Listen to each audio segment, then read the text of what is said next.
Hello दोस्तों, जय हिंद। कैसे हो आप सभी लोग? उम्मीद करती हूँ बहुत अच्छे होंगे और अपनी तैयारी भी बहुत अच्छे से कर रहे होंगे। दोस्तों, आज की वीडियो किसी स्ट्रेटजी को लेकर नहीं है, लेकिन उससे काफ़ी ज़्यादा इम्पोर्टेंट है। आपको काफ़ी मोटिवेशन मिलेगा।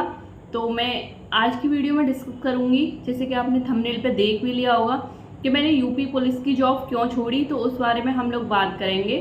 कि बहुत सारे लोग कहते हैं कि यूपी पुलिस की जॉब या फिर पुलिस की जॉब या फिर फोर्स की जॉब लड़कियों के लिए सेफ नहीं है।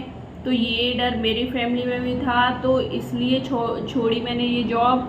डे नाइट ही, मतलब रात को भी ड्यूटीज़ लगती हैं, इसलिए छोड़ी। या फिर कभी भी कहीं भी भेज देते हैं, जैसे कि आप अगर पुलिस में हो ना, तो 30, 35, 40 किलोमीटर दूर या फिर उससे भी ज़्यादा दूर, अभी 1 घंटे तक आपको पता नहीं है, नेक्स्ट ही घंटे की उधर जाना है उधर जाना है, तो कुछ भी सर्टेनिटी नहीं होती है, इसलिए छोड़ी। काफ़ी सारी दिक्कतें भी होती हैं, तो इसलिए छोड़ी। तो उस बारे में हम लोग बात करेंगे। मेरा जो सिलेक्शन हुआ था वो 2018 में वैकेंसी निकली थी, जनवरी के महीने में 41,520 वाली वैकेंसी निकली थी, जिसमें मेरा एग्ज़ाम हुआ था अक्टूबर में। ओके, उसका रिज़ल्ट आ गया था दिसंबर में, उसका रिज़ल्ट आया था। तो मैंने उसमें प्रिपरेशन भी ज़्यादा दिन नहीं की थी, मैक्सिमम 25-30 दिन ही प्रिपरेशन की थी अक्टूबर में, उतने में ही मेरा नंबर आ गया था। फिर उसके बाद मैं ये चीज़ बताना चाहती हूँ कि एक सरकारी जॉब छोड़ना, एक मिडिल क्लास फैमिली से, मैं भी एक मिडिल क्लास फैमिली से ही बिलोंग करती हूँ, तो मैंने क्यों छोड़ी, क्या था मेरे मन में, क्या मैं चाहती थी, तो उसी चीज़ के बारे में डिस्कस करेंगे। अक्टूबर में मेरा एग्ज़ाम हुआ था, दिसंबर में मेरा रिजल्ट आया था, 5 दिसंबर को आई थिंक आ गया था। फिर 7-8 को डॉक्यूमेंट वेरिफिकेशन होके 9 को रनिंग हुई थी। तो रनिंग में भी हम लोगों को बहुत ज़्यादा टाइम नहीं मिला था, 5-6 दिन का ही मिला था, उतने में ही मैंने रनिंग भी क्वालिफाई कर ली थी। इतना सब कुछ ऐसे ही नहीं होता, मेहनत की थी, रनिंग भी क्वालिफाई कर ली थी, मेहनत की थी उसमें भी। फिर उसके बाद कट ऑफ गिर गिर के काफ़ी आई। फिर हमारा जो मेडिकल हुआ था वो शायद मई के महीने में मेडिकल करा के ज्वाइनिंग पे भेज दिया गया था। तो मैंने मेडिकल भी दिया था, फाइनल मेरिट भी आई थी, उसके बाद मैंने ज्वाइन नहीं किया था। तो इसका मेन रीज़न ये था कि इसका रीज़न ये जो कहते हैं कि लड़कियां पुलिस डिपार्टमेंट में सेफ़ नहीं हैं, तो ये रीज़न बिल्कुल भी नहीं था। ये मुझे अभी भी नहीं लगता है, लड़कियां बिल्कुल सेफ़ हैं। और इनफैक्ट आप बहुत ज़्यादा प्राउड फील करते हो जब आप वर्दी को पहनते हो, कोई और तो आपको मतलब ऐसे गलत नज़रों से देख ही नहीं सकता है। और बाकी का रही डिपार्टमेंट की बात, तो डिपार्टमेंट में सब लोग बहुत कोऑपरेटिव होते हैं, बहुत एक दूसरे का सम्मान करते हैं, बहुत अच्छे से करते हैं। तो ये वो नहीं था, रीज़न नहीं था कि लड़कियां सेफ़ नहीं हैं। या फिर नाइट को ड्यूटी लगती है, तो ये भी कोई दिक्कत नहीं थी, नाइट को लगती है, हाँ अभी भी लगती है, नो डाउट। अगर आप पुलिस डिपार्टमेंट में आना चाहते हो तो आपको ये मेंटली प्रिपेयर होना पड़ेगा, आपको दिन रात कभी भी बुलाया जा सकता है। तो रात को भी ड्यूटी लगती है, दिन में भी लगती है, तो ऐसी कोई वो नहीं है। लेकिन ये रीज़न नहीं था, मेरा मेन रीज़न था जो मैं आपको बताती हूँ। जैसे कि मेरा नंबर आ गया था, उसके बाद में क्या था ना, जब तक हम कोई चीज़ पाते नहीं हैं तब तक हमें किसी चीज़ की वो रहती है कि हाँ जॉब चाहिए जॉब चाहिए जॉब चाहिए। लेकिन जब हम वो चीज़ पा लेते हैं ना, फिर हमें वो चीज़ थोड़ी सी छोटी लगने लगती है कि अब फिर हमें उस चीज़ की ना वैल्यू नहीं रहती है। तो फिर वो चीज़ जब तक मिली नहीं थी तब तक तो ये था, हाँ जॉब लेनी है, एक जॉब लेनी है, भले ही छोटी हो लेकिन अपने पैरों पे खड़ा होना है। और मतलब ये सारी चीज़ें थी कि जॉब लेनी है, एक मिडिल क्लास फैमिली से काफ़ी इम्पोर्टेंट होती है जॉब, आपको काफ़ी कुछ देती है। तो ये था, पहले तो ये थिंकिंग थी कि एक जॉब लेनी है, चाहे कैसी भी हो, छोटी हो बड़ी हो, एक जॉब लेनी है। फिर उसके बाद सिलेक्शन हो गया था, फिर मैं ये सोचती थी कि इसमें वो होगा जैसे कि ट्रेनिंग होगी। तो ट्रेनिंग का मैंने सुना था कि काफ़ी मतलब हम लोगों को बिल्कुल भी टाइम नहीं देते हैं, मतलब वो 6 महीने होंगे ना, उसमें तुम्हें बहुत ज़्यादा मेहनत करनी होगी। 6 महीने की ट्रेनिंग होती है कांस्टेबल की, तो उसमें ना हमें बहुत मेहनत करनी होगी, जैसे कि सुबह ग्राउंड जाना, फिर शाम को ग्राउंड जाना, और दिन में स्कूल जाते हैं, फिर वो पढ़ाई करते हैं, एग्ज़ाम भी होते हैं, इंडोर के भी एग्ज़ाम होते हैं, आउटडोर के भी एग्ज़ाम होते हैं। और सबसे मेन वो था कि सुबह 4 बजे 5 बजे उठना होता है, और रात को तुम 8-9 बजे तक ही फ्री हो पाते हो, 9 बजे तक। तो सुबह 4 बजे से लेके 9 बजे तक का इतना बिजी शेड्यूल होना, तो ये सारी चीज़ें मुझे पता चल गई थी। तो मैं यही चीज़ सोचती रहती थी कि मैं ये मेहनत कर रही हूँ, मतलब मुझे ये पता था कि मुझे ये जॉब बहुत ज़्यादा टाइम के लिए नहीं करनी है, क्योंकि मुझे पता था कि मैं कोई दूसरी जॉब करूँगी, लेकिन बस मुझे पहले एक जॉब लेनी थी। तो इसीलिए मैंने इसमें फॉर्म डाला था और सिलेक्शन भी लिया था। तो फिर मैं ये सोचने लगी कि 6 महीने में मेहनत करूँगी, बहुत ज़्यादा मेहनत करूँगी, लेकिन वो मेहनत मेरे लिए नहीं होगी, वो मेहनत किसी और के लिए होगी। कुछ भी समझ लो कि मतलब वो मेहनत वो मैं दूसरी जॉब लूँगी उसके लिए नहीं होगी, और उसमें से इतने बिजी शेड्यूल में से पढ़ाई के लिए टाइम निकालना बहुत मुश्किल हो जाएगा।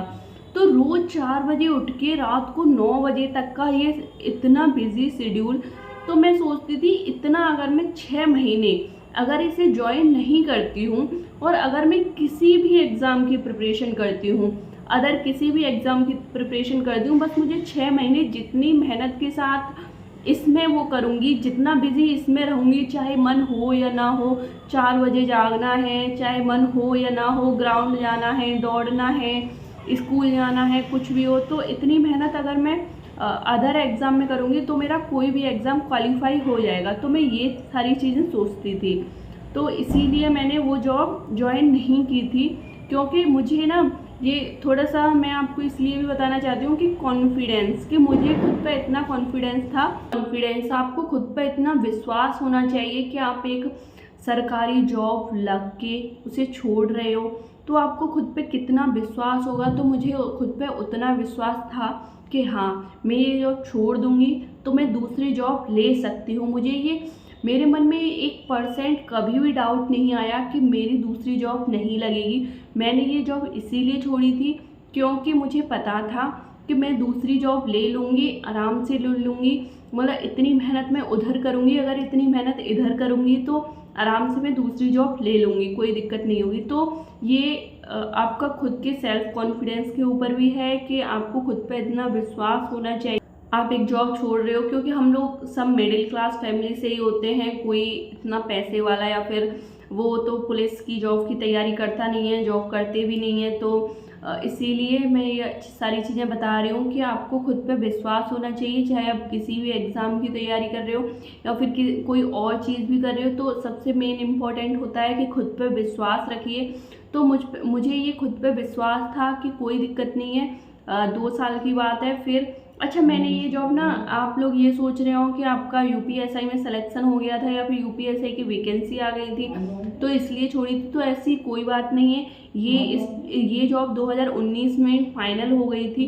फाइनल इसके ज्वाइनिंग पे बच्चे चले गए थे, और ये जो 2021 में यूपीएसआई की वैकेंसी ना 2021 में निकली थी, 2021 में निकली थी। फरवरी में शायद 25 फरवरी को इसका नोटिफिकेशन आया था, और 1 अप्रैल से इसका ऑनलाइन फॉर्म डलना स्टार्ट हुआ था। तो ऐसे नहीं है कि मेरी दूसरी जॉब लग चुकी थी तब मैंने छोड़ी थी। मैंने पहले जॉब छोड़ दी थी, फिर उसके बाद मैंने प्रिपरेशन की थी अदर एग्ज़ाम्स की। तो इस तरह से मैंने क्योंकि मुझे खुद पे विश्वास था, खुद पे भरोसा था, और मुझे ये था कि मैं इतनी मेहनत भी करूँगी। और ना मुझे एक और चीज़ पता चली थी कि अगर आप ये जॉब छोड़ते हो ना, बीच में ट्रेनिंग वगैरह छोड़ते हो, तो आपको ट्रेनिंग में जो पैसे मिलते हैं आपको वो भी वापस करने होंगे। प्लस वो लोग ना हमारे ऊपर काफ़ी सारा पैसा खर्च करते हैं ट्रेनिंग में, वो लोग हमारे ऊपर काफ़ी सारा पैसा खर्च करते हैं, क्योंकि काफ़ी सारा स्टाफ होता है। आपके लिए आईटीआई होते हैं, आपके लिए पीटीआई होते हैं, सरकार उन्हें सैलरी दे रही होती है। वो आपको आईटी सिखाते हैं, पीटी सिखाते हैं, मैथ्स के वो होते हैं, लड़के होते हैं, या फिर हॉस्टल में होती हैं, वार्डन होती हैं आपको रखने के लिए, और बहुत सारे मतलब कम से कम 250-300 का स्टाफ होता है, वो आपके लिए लगा होता है।